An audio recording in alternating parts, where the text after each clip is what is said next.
Hi everyone, welcome back to the channel Tradiopathy. So overall अगर markets के बारे में बात करते हैं तो प्रॉपर अपने को काइंड ऑफ रिवर्सल देखने को मिला, शार्प अपसाइड मोमेंटम देखने को मिला। ये अपने लास्ट, अगर आपने लास्ट वीडियो देखी होगी तो उसमें हमने बात भी करी थी is my personal game plan वाले वीडियो में कि क्यों यहाँ से बाउंस आ सकता है, और सिर्फ एक छोटा मोटा बाउंस ही नहीं, एक स्ट्रॉन्ग बाउंस अपने को देखने को मिल सकता है। अगर मैं पार्टिकुलरली निफ्टी की बात करता हूँ तो अगर आप देखोगे अपने को कितने पॉइंट का बाउंस देखने को मिला निफ्टी में, अगर मैं उसे मेजर करके दिखाता हूँ आपको पॉइंट वाइज कि क्या शार्प रिवर्सल कितने पॉइंट का अपने को बाउंस देखने को मिला, तो आपको क्लियर कट दिखेगा कि अपने को 8.5% का तो बाउंस देखने को मिल रहा है, 1800 पॉइंट का बाउंस देखने को मिला। तो मतलब पहले मोमेंटम मार्केट्स में था ही नहीं, अब इतना बड़ा मोमेंटम आ गया है कि वो कहीं ना कहीं डिटेल ट्रेडर के यहाँ पे ट्रेडिंग अपॉर्चुनिटीज से बाहर हो चुका है। अब ऐसा क्यों, क्या रिवर्सल देखने को मिला? कहीं ना कहीं हमने एक इंटरेस्टिंग प्राइस एक्शन भी बनाया है जो अपसाइड रिवर्सल यहाँ पे फॉर्म कर रहा है। अब क्या यहाँ से शार्प रिवर्सल आएगा, या फिर जो फेक ब्रेकआउट वाली कहानी अभी तक मार्केट्स में चल रही थी वो फिर दोबारा यहाँ पे साबित सही होगी और यहाँ से दोबारा शार्प सेलिंग देखने को मिलेगी। काफी इंटरेस्टिंग न्यूज तो होंगे, चाहे वो आप Q4 के रिजल्ट्स के बारे में कह लो, चाहे वो पाकिस्तान में मीटिंग जो चल रही है अपनी यूएस बेसिकली यूएस की और ईरान की उसके बारे में कह लो, या फिर इसराइल लेबनान का जो यहाँ पे सीज फायर का बात चल रही है यहाँ पे वॉशिंगटन डीसी में मीटिंग, उसके बारे में कह लो। तो काफ़ी सारे न्यूज़ फ्लोज हैं, काफ़ी सारी चर्चा करने को रहेगी। बड़े टाइम फ्रेम पर भी देखेंगे कि भाई क्या अपने को बड़ी पोजिशनल अपॉर्चुनिटी मिल सकती है, बड़ी ट्रेडिंग अपॉर्चुनिटी देखने को मिल सकती है।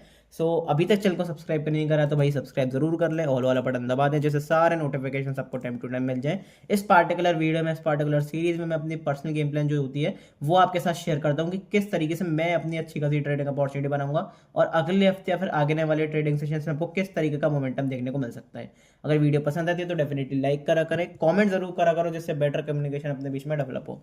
बिना किसी टाइम वेस्ट के अपनी तगड़ी सी वीडियो को स्टार्ट करते हैं। टेक्निकल चार्ट्स पर तो हम समझेंगे कि भाई निफ्टी में या फिर ओवरऑल मार्केट्स में क्या देखने को मिल रहा है, किस तरीके का मोमेंटम देखने को मिल रहा है, प्राइस क्या इंडिकेट कर रहा है। लेकिन उससे पहले सबसे इंपॉर्टेंट क्या आ जाता है कि भाई ऑयल किस तरीके से मूव कर रहा है, क्योंकि जितना भी मोमेंटम आ रहा है वो आ रहा है on the behalf of crude oil, कि क्रूड ऑयल किस तरीके से मूव कर रहा है। तो क्रूड ऑयल की अगर मैं बात करता हूँ तो $93 के आसपास चल रहा है, लेकिन कहीं ना कहीं क्रूड ऑयल अपने सपोर्ट लेवल के आसपास है। वन डे टाइम फ्रेम पर भी आप देखोगे यहाँ से हमने लगातार रेजिस्टेंस, बेसिकली रेजिस्टेंस लिया, फिर यहाँ से सपोर्ट लिया, यहाँ से सारे यहाँ पे बेसिकली जो रिसेंट बायर्स से जो बाय करके गए थे उनकी लिक्विडिटी खाई, और यहाँ से हम अपसाइड मोमेंटम भी दिखाया। अब अगर क्रूड ऑयल इसका सपोर्ट लेके ऊपर की तरफ निकलता है और मंडे को हमें बाई चांस कोई गैप अप देखने को मिलता है, मंडे को क्यों गैप अप देखने को मिल सकता है उसके बारे में भी चर्चा करेंगे, जैसे हिसाब से न्यूज़ फ्लोज आ रहे हैं मीटिंग को रिलेटेड, उसके बारे में आगे हम वीडियो में चर्चा करेंगे। लेकिन यहाँ से अगर क्रूड ऑयल भागता है तो ये क्लियर इंडिकेशन होगा, नेगेटिव इंडिकेशन होगा भाई स्टॉक मार्केट्स के लिए और कमोडिटीज, मतलब कमोडिटीज कहना चाहूंगा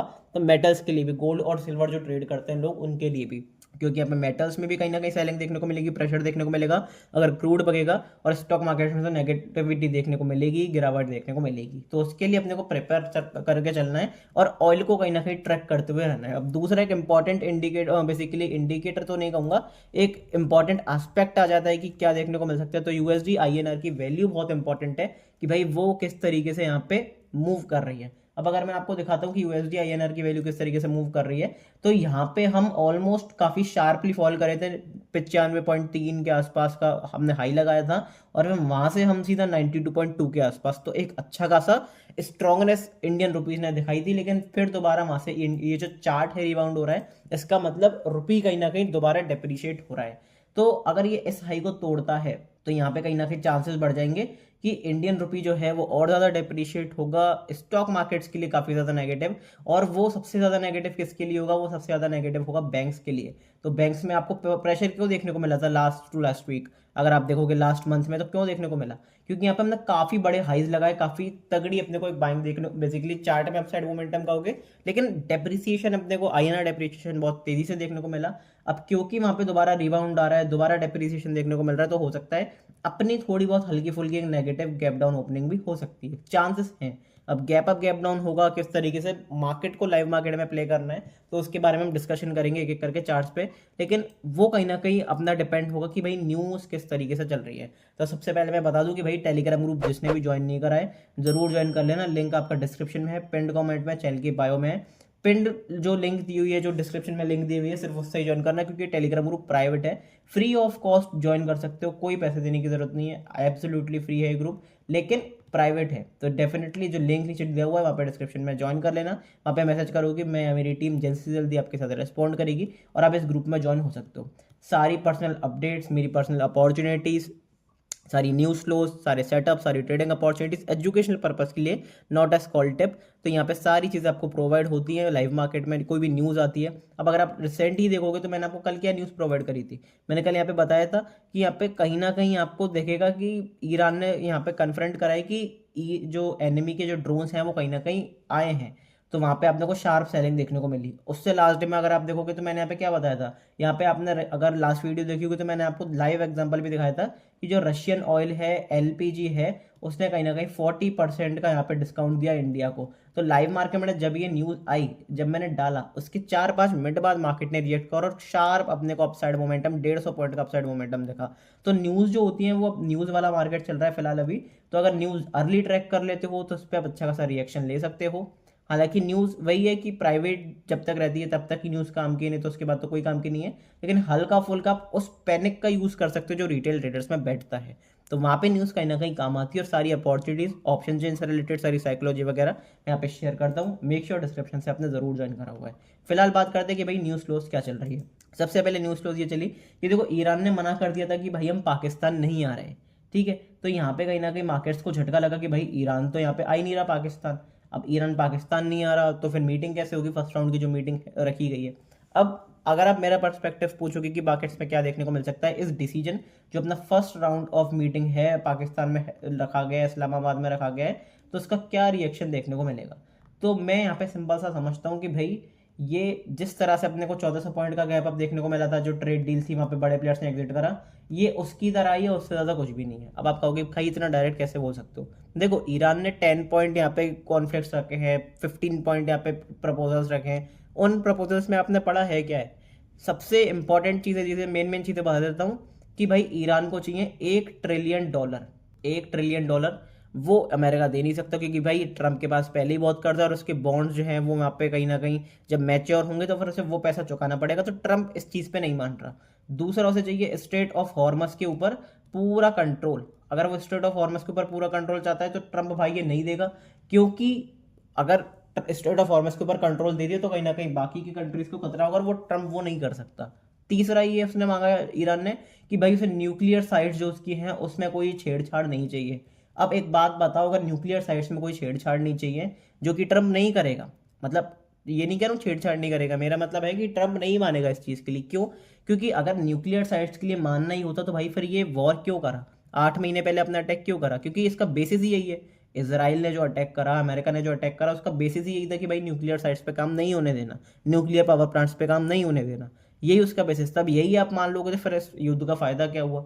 तो अल्टीमेटली जो ट्रम्प है वो बड़ा फंस चुका है। अब मुझे पर्सनली ऐसा लग रहा है कि जो ट्रम्प है वो मीटिंग करवा के ये सब करवा के सीज फायर का ढोंग रचवा के सिर्फ टाइम खरीद रहा है। और जैसे ही उसे दिखेगा कि भाई परफेक्ट टाइम है, ईरान थोड़ा सा यहाँ पे लूज पड़ा है, कहीं ना कहीं दोबारा ट्रम्प अटैक करेगा और फिर ईरान आपको कहीं ना कहीं इस वॉर में पीछे आता हुआ देखेगा। मैं ये नहीं कह रहा हूँ कि भाई ईरान हार ही जाएगा, एक तरफा हार जाएगा, क्योंकि भाई ईरान के पास वेपन्स बहुत अच्छे हैं, जो करेज होता है वो बहुत अच्छा है, प्लस ईरान कहीं ना कहीं स्ट्रेंथ दिखा रहा है और उसे सपोर्ट भी मिल रहा है कुछ कंट्रीज का, जैसे आप कह सकते हो रशिया चाइना का।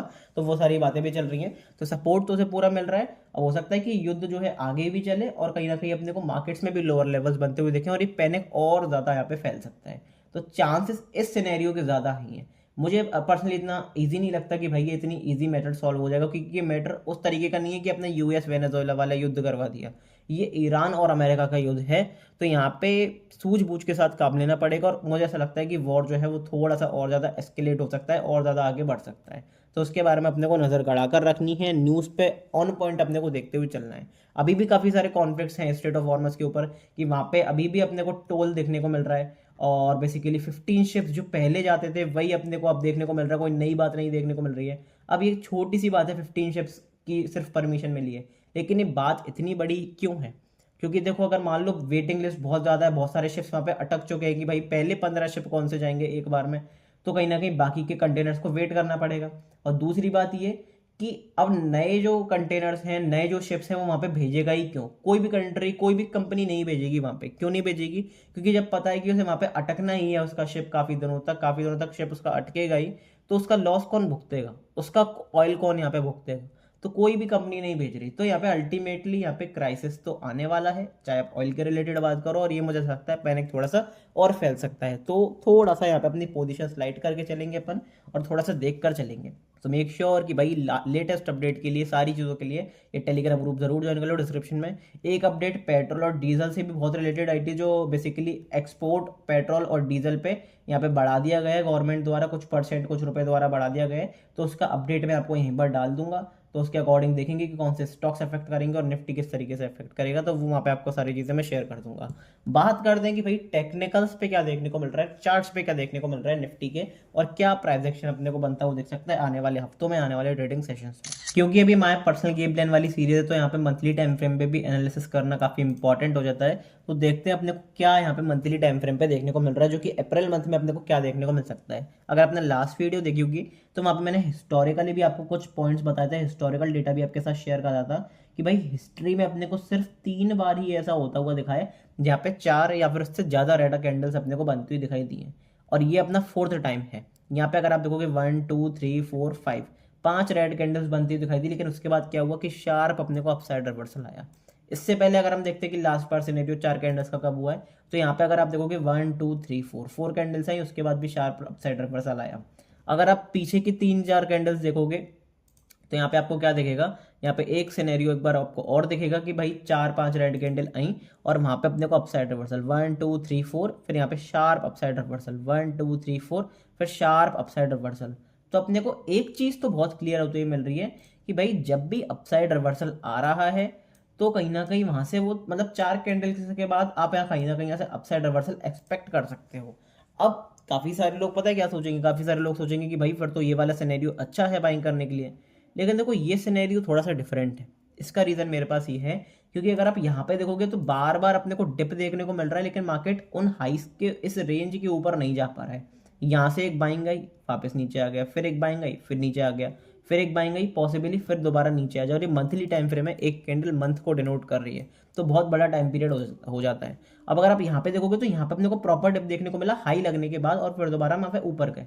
तो ये एक नॉर्मल सिनेरियो है, ठीक है। अब यहाँ पे अगर आप पीछे की तरफ जो मैंने अपने आपको पीछे थोड़ा सा डेटा दिखाया था, अगर आप उसकी बात करते हो, उसको यहाँ पे कहीं ना कहीं अटैच करते हो इस बात से, तो आपको यहाँ पे देखने को मिलेगा कि हम इस तरीके से यहाँ पे गिरे, फिर यहाँ से अपसाइड रिवर्सल आया, फिर गिरे, फिर अपसाइड रिवर्सल आया। हम ऐसे ऐसे एक रेंज में ट्रेड नहीं कर रहे थे। और कहीं ना कहीं हिस्ट्री में भी ये देखा गया है कि बार बार अपने को जब एक बाउंस, फिर दूसरा बाउंस, फिर तीसरे बाउंस के बाद जब डिप देखने को मिलता है तो वो बड़ा डिप देखने को मिलता है। और 4 5 6 1 साल के बाद अपने को एक नॉर्मल क्रैश, एक बड़ा शार्प क्रैश देखने को मिलता है। अब मैं ये बिल्कुल भी नहीं कह रहा हूँ कि भाई अभी ही क्रैश आ जाएगा, लेकिन चांसेस हैं कि भाई क्रैश आने के चांसेस हैं, वो तो डेफिनेटली सी बात है। अब अपने को रेजिस्टेंस या सपोर्ट कहाँ पे देखने को मिल सकता है, इंपॉर्टेंट की एरियाज अपने कौन से होंगे। सबसे पहले भाई अपना रिसेंट रेजिस्टेंस जो होगा वो होगा 20 EMA के आसपास, मतलब 24,200 के आसपास अपने को कोई एरिया देखना है छोटे टाइम फ्रेम पे, जहां से एक अच्छा रेजिस्टेंस आए। अगर वहां से रिजेक्शन आता है, नेगेटिव यहाँ पे मार्केट बिहेव करना शुरू करता है, जैसा कि अपने जियोपॉलिटिकल टेंशन चल रही हैं, तो वहां पे अपने को सेलिंग भी देखने को मिलेगी, एग्रेसिव सेलिंग देखने को मिलेगी। उसके लिए प्रिपेयर रहना है। तो कहाँ तक सेलिंग देखने को मिल सकती है वो तो हम आगे डिस्कस करेंगे ही, कहाँ पे, अपने वीकली टाइम फ्रेम पे, कि भाई वीकली टाइम फ्रेम पे क्या देखने को मिल रहा है। लेकिन उससे पहले अपने को एक EMA देखने को मिल रहा है 20 EMA प्लस। ये ट्रेंड लाइन बहुत इंपॉर्टेंट है। क्यों? यहाँ से हमने सपोर्ट लिया, सपोर्ट लिया, सपोर्ट लिया, सपोर्ट लिया, लगातार सपोर्ट लिया, और बाउंस भी हमने यहीं से ही दिखाया है। सो जिसने भी वो अच्छी अपॉर्चुनिटी बनाई होगी, डेफिनेटली काफ़ी मज़ा आया होगा, उससे अच्छे खासे प्रॉफिट्स हुए होंगे। लेकिन ये मैंने लास्ट वीडियो में बताया था इस ट्रेंड लाइन के बारे में, तो वहाँ पे तो अच्छा खासा प्रॉफिट मिला होगा, लेकिन बुक करना भी उतना ही इंपॉर्टेंट है। क्योंकि मार्केट स्ट्रक्चर के हिसाब से आप देखोगे तो हमने कहीं ना कहीं लोअर हाई लोअर लो बनाना शुरू कर दिया है। यहाँ पे अगर आप देखोगे तो अपना रिसेंट हाई था, फिर लो बनाया, फिर यहाँ पे हाई था, लेकिन हमने इस लो को जब ब्रीच करा तो मार्केट स्ट्रक्चर कहीं ना कहीं टूटा है। अब किस जगह से रिजेक्शन देखने को मिल सकता है, कौन से एरिया से आपको अच्छी खासी सेलिंग देखने को मिल सकती है, उसके बारे में मैं बात करना चाहूंगा वीकली टाइम फ्रेम पे। तो घुमा फिरा के आपको एक ही एरिया देखने को मिलेगा, कौन सा, उसके बारे में बात करेंगे। वो है भाई मेरे लिए 24,350 के आसपास का। क्यों ये एरिया इंपॉर्टेंट है उसके बारे में एक एक करके बात करते हैं। सबसे पहले ये EMA अपना 24,533 पे है। पॉसिबली अगर हम फ्लैट खोले तो EMA मतलब इस प्राइस के क्लोज आना चाहेगा, और यहाँ से अपने को रिजेक्शन देखने को मिल सकता है इस एरिया से।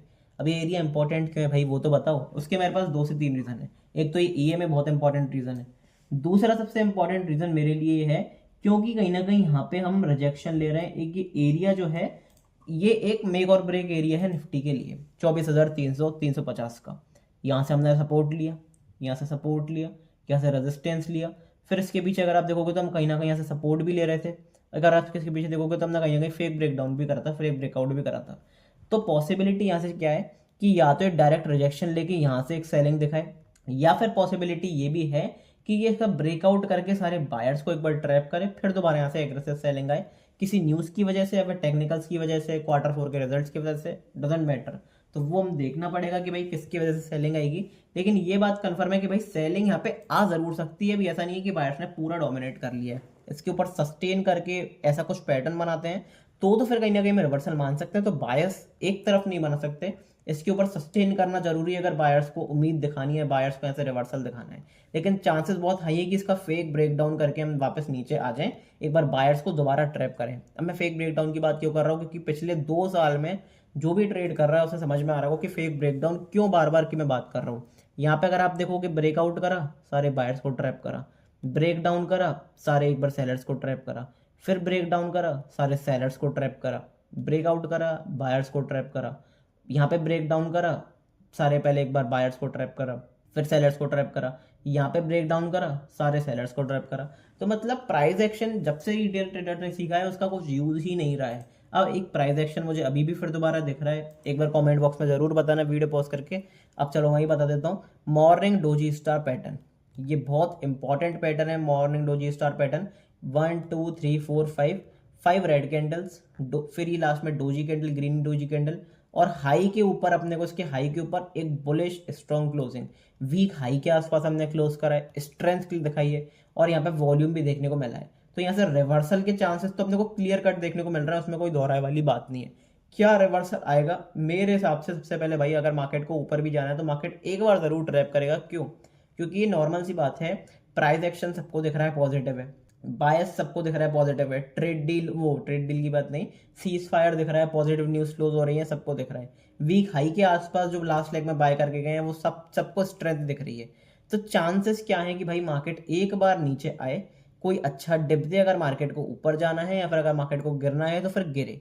एक बार बायर्स को ट्रैप जरूर करा जा सकता है, क्योंकि लास्ट लेग में जिसने भी बाइंग करी है, इस बाइंग में लास्ट लेग में जिसने भी बाइंग करी है, मार्केट एक बार एसएल जरूर खाना चाहेगा। तो एसएल लिक्विडिटी हंट कहां से होगा वो हम सीखेंगे कि भाई अगली वीडियो में देखेंगे, जो अपनी इंट्राडे वाली वीडियो की, क्योंकि न्यूज़ फ्लोज जरूर आएंगे। आज पाकिस्तान में जो इस्लामाबाद में जो भी न्यूज़ चल रही है, जो भी मीटिंग चल रही है, उसका किस तरीके से इफेक्ट पड़ेगा, तो वो हम देखेंगे कि भाई कल इंट्राडे में क्या देखने को मिल सकता है, इंट्राडे में क्या प्लान करना है। लेकिन ये वीडियो इसलिए इंपॉर्टेंट है क्योंकि आपको पोजिशनली समझ में आ रहा होगा, प्राइस समझ में आ रहा होगा कि भाई किस एरिया के आसपास फंसना जाए। क्योंकि अगर 1400 पॉइंट्स वाले गैप अप एरिया देखोगे तो यहाँ पे भी गैप अप पे बड़े प्लेयर्स ने एग्जिट करा, वहां से फिर मार्केट लुढ़कता हुआ आपको बहुत नए लोज उसने बनाए। तो अब क्या करना है, अब ये देखो एरिया इंपॉर्टेंट इसलिए भी है क्योंकि ये सब रेजिस्टेंस का काम भी करेगा, प्लस ये है अपना 50% का रिट्रेसमेंट एरिया। तो अगर इन दो एरियाज के आसपास, और मोस्ट प्रोबेबली 50% रिट्रेसमेंट एरिया के आसपास निफ्टी का ही नेगेटिव यहाँ पे रिएक्शन करता है, नेगेटिव प्राइस एक्शन बनाता है, तो निफ्टी के चांसेस बहुत ज़्यादा है कि यहाँ से रिजेक्शन लेके वो फिर दोबारा अपने लोस की तरफ जाए। मैं ये नहीं कह रहा हूँ कि बिल्कुल यहाँ से बहुत बड़े गैप डाउन के साथ प्रॉपर पैराबोलिक सेलिंग, लेकिन वो नए लोस की तरफ जाना चालू कर देगा। अब इसका एक रिएक्शन बेसिकली रीजन ये भी है क्योंकि देखो यहाँ पे मैंने आपको बताया था कि लगातार डोजी कैंडल बन रही है, एक बाउंस आ सकता है, शार्प बाउंस आ सकता है, और वो आया भी। लेकिन आपको ये भी समझना पड़ेगा कि हम पैराबोलिकली गिरे हैं, मार्केट स्ट्रक्चर टूटा है, तो ऐसा नहीं होगा कि मार्केट पैराबोलिकली बढ़ भी जाए। तो वो चीज़ें समझनी पड़ेगी। मार्केट ने यहाँ पे गिरावट दिखाई, प्रॉपर रिट्रेसमेंट दिखाया, बड़ा बाउंस दिखाया, अब यहाँ से दोबारा सेलिंग आ सकती है। कौन से नए लोज आ सकते हैं उसके बारे में तो मंथली टाइम फ्रेम पे चलो एक बार आपको मैं दिखाई देता हूँ कि भाई कौन से नए लोज आ सकते हैं। अगर ये लोज टूटते हैं तो उसके बारे में इंपॉर्टेंट डिस्कशन करना बाकी है। तो मेरे लिए एक इंपॉर्टेंट एरिया कौन सा है, यहाँ पे मैं अगर ये लेवल लगाना चाहूँ तो सबसे इंपॉर्टेंट लेवल है मेरे पास भाई 22,000 के आसपास का लेवल।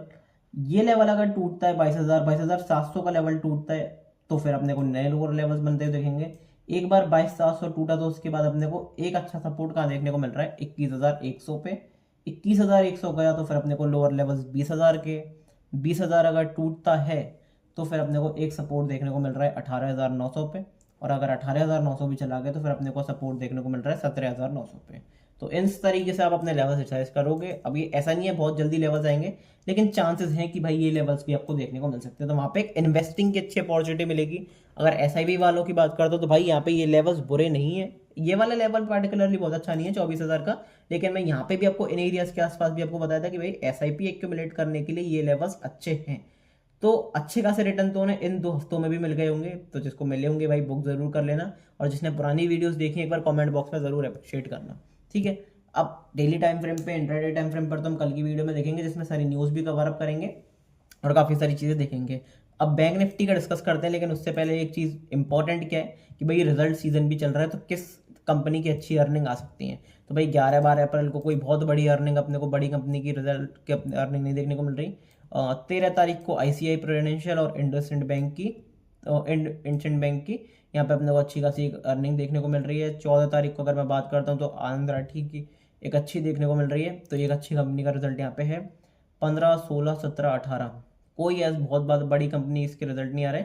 अच्छा, 16 अप्रैल को दो अच्छी कंपनी के रिजल्ट आएंगे। अगर मैं बात करता हूँ विप्रो के अच्छे रिजल्ट हैं, एंजल वन के अच्छे रिजल्ट हैं, तो इन दोनों कंपनी के ऊपर डेफिनेटली मार्केट 17 तारीख को रिएक्ट करने वाला है।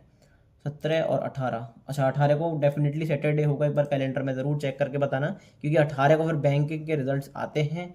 HDFC bank, ICICI bank, yes bank. तो इसका मतलब आप समझ सकते हो 18 को सैटरडे, 19 को संडे और 20 को मंडे, ठीक है। तो 20 अप्रैल जो है वो अपना एक क्रूशियल डे है, उसको अपने को याद रखना है, क्योंकि वो भाई रिजल्ट का सीजन है। तो चलो बैंक्स की बात हो रही है तो एक बार बैंक्स में भी डिस्कशन कर ही लेते हैं कि भाई बैंक्स में क्या देखने को मिल रहा है अपने को मंथली टाइम फ्रेम पे, और फिर बात करेंगे डेली टाइम फ्रेम पे। तो ये मैंने आपको क्लियर कट बताया था कि भाई बैंक्स में क्या होता है कि ये परफॉर्मिंग एसेट है। अगर ये बढ़ रहा है तो भी शार्पली बढ़ रहा है, गिर रहा है तो भी शार्पली गिर रहा है, फिर रिकवरी आई वो भी शार्पली आई। तो एक अच्छा ट्रेडिंग इंस्ट्रूमेंट है, पर इसमें दिक्कत ये है कि भाई ये मंथली एक्सपायरी है, तो आप इसमें पोजिशनली तो ट्रेड नहीं कर सकते। आप इसमें सिर्फ इंट्राडे ही अच्छी खासी ट्रेडिंग अपॉर्चुनिटी बना सकते हो, और इंट्राडे में भी फिर आपको देखना पड़ेगा कि किस दिन आउट परफॉर्म कर रहा है, किस दिन अंडर परफॉर्म कर रहा है, और उसके हिसाब से आपको बाइंग या फिर सेलिंग अपने हिसाब से करनी पड़ेगी।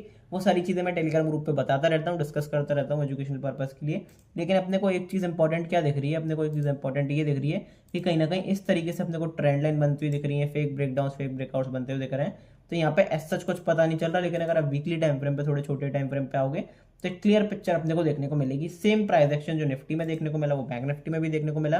1, 2, 3, 4, 5, फिर एक डोजी कैंडल, और उसके हाई के ऊपर प्रॉपर वीक हाई के ऊपर क्लोजिंग, स्ट्रॉन्ग क्लोजिंग। तो आप अपने को मॉर्निंग डोजी स्टार पैटर्न भी बनता हुआ दिखा, प्रॉपर बनता हुआ दिखा। अब बात ये है कि ये फेक है, मतलब फेक ब्रेकडाउन की तरह काम करेगा या फिर प्रॉपर यहाँ से अपसाइड मोमेंटम दिखाई देगा, वो अपने को अगले हफ्ते से ही पता चलेगा। लेकिन फिलहाल अगर मैं बात करता हूँ अपना इमीडिएट रेजिस्टेंस कौन सा है बैंक निफ्टी में, अपना इमीडिएट रेजिस्टेंस बैंक निफ्टी में है ये वाला 57,800। 57,800 अपना इमीडिएट रेजिस्टेंस है। अगर मैं बात करता हूँ यहाँ पे मैं लिख भी देता हूँ, क्योंकि यहाँ से हमने रेजिस्टेंस लिया, सपोर्ट लिया, सपोर्ट लिया, फिर यहाँ से ब्रेकआउट करके प्रॉपर अपने को डाउन साइड मोमेंटम देखने को मिला। एक बार फिबोनाची रिट्रेसमेंट एरिया जरूर लगा के दिखाना चाहूंगा कि भाई कितने टिप के आसपास, कितने बाउंस के आसपास एक सेलिंग अपॉर्चुनिटी बनाई जा सकती है। तो उसके बारे में बात करूंगा तो 2 बाउंसेस मेरे पास रहेंगे प्ले करने के लिए, 57,129, और दूसरा जो बाउंस रहेगा वो रहेगा 55,765। इन 2 बाउंसेस के आसपास याद रखना, इन 2 बाउंसेस के आसपास अगर अपन नेगेटिवली ट्रेड करना शुरू करते हैं, डेली टाइम फ्रेम पे नेगेटिव कैंडल की क्लोजिंग होती है, बिंदास होकर एक सेलिंग की अपॉर्चुनिटी बना सकते हो, और एक अच्छी खासी आपको सेलिंग, शार्प सेलिंग देखने को मिल सकती है, शार्प सेलिंग का मोमेंटम देखने को मिल सकता है। क्योंकि बैंक निफ्टी अच्छी तरीके से सेल ऑफ दिखा सकता है, क्योंकि अगर USD INR की वैल्यू बढ़ी, इंडियन रुपये डिप्रिशिएट हुआ, स्ट्रॉन्गनेस आई यूएस डॉलर में, तो वो ओवरऑल बैंक्स के लिए सबसे ज़्यादा नेगेटिव होगा और प्रॉपर अपने को सेलिंग देखने को मिलेगी। तो उसके लिए अपने को तैयार रहना है, वो अपने को अब देख कर रखना है। तो बैंक्स में डेफिनेटली प्रेशर देखने को मिल सकता है, जैसे जितनी तेज़ यहाँ पे बैंक निफ्टी बढ़ा है उससे डबल तेज़ बैंक निफ्टी गिर भी सकता है, वो भी आपको याद रखना है। तो अगर आप मेरा पर्सपेक्टिव पूछो तो भाई मेरा पर्सपेक्टिव अभी भी सेलिंग का है, कि अगर साइकोलॉजी वाइज भी देखोगे तो यहाँ पे अपने को अच्छा खासा बाउंस देखने को मिल चुका है। अब क्योंकि अपना प्राइस एक्शन नेगेटिव है, मार्केट स्ट्रक्चर नेगेटिव है, और ये रिट्रेसमेंट की तरह ही काम करेगा, क्योंकि अभी इसने positive price action, positive structure बड़े टाइम फ्रेम पे नहीं बदला है, ठीक है। और जब तक ये बड़े टाइम फ्रेम पर नहीं बदलता है तो अपने को इंटेक्ट रहना है नेगेटिविटी के साथ। मतलब मैं ये नहीं कहूँगा कि बिल्कुल ही नेगेटिविटी के साथ अंधा सेल कर दो, लेकिन जब भी मौका मिले तो डेफिनेटली सेलिंग की अपॉर्चुनिटी ढूंढनी है। अगर प्राइस कंफर्म करता है तो इन एरियाज के आसपास अगर प्राइस कंफर्म करता है तो डेफिनेटली मैं एक सेलिंग की अपॉर्चुनिटी जरूर बनाना चाहूँगा। स्ट्रिक्ट रिस्क के साथ, स्ट्रिक्ट एसएल के साथ। अगर अपने अगेंस्ट गया तो चुपचाप एसएल लेके निकल जाएंगे, लेकिन अगर ये अपनी तरफ गया तो जो आप बड़े ट्रेड देखते हो 1:5, 1:6 के ट्रेड, वो अपने को यहाँ पे अचीव होते हुए दिखेंगे। तो this is the game of risk reward. तो वो हम देखेंगे, जो भी कुछ होगा टेलीग्राम ग्रुप पे अपडेट कर दूंगा। कल अपनी इंट्राडे की वीडियो आएगी, इंट्राडे में किस तरीके से ट्रेड कर सकते हैं, वन डे टाइम फ्रेम पे क्या देखने को मिल रहा है। तो डेफिनेटली चैनल को अगर सब्सक्राइब नहीं करा, सब्सक्राइब जरूर कर दें, कमेंट जरूर कर दें। मेक श्योर कि भाई चैनल पे जो अपना premium stock market crash course चल रहा है उसको भी देखें। प्लेलिस्ट यहाँ पे प्रॉपर तरीके से बनी हुई है, आई बटन पे लिंक कर दूंगा, वहाँ पे जाकर आप ज़रूर देख लेना। ये वाली जो वीडियो है, अपना नया एपिसोड बहुत जल्दी आने वाला है, तो इसको ज़रूर देखें। आई बटन पे मैंने लिंक ऑलरेडी कर दिया है। मिलते हैं अगली वीडियो में, तब तक के लिए goodbye, thank you very much.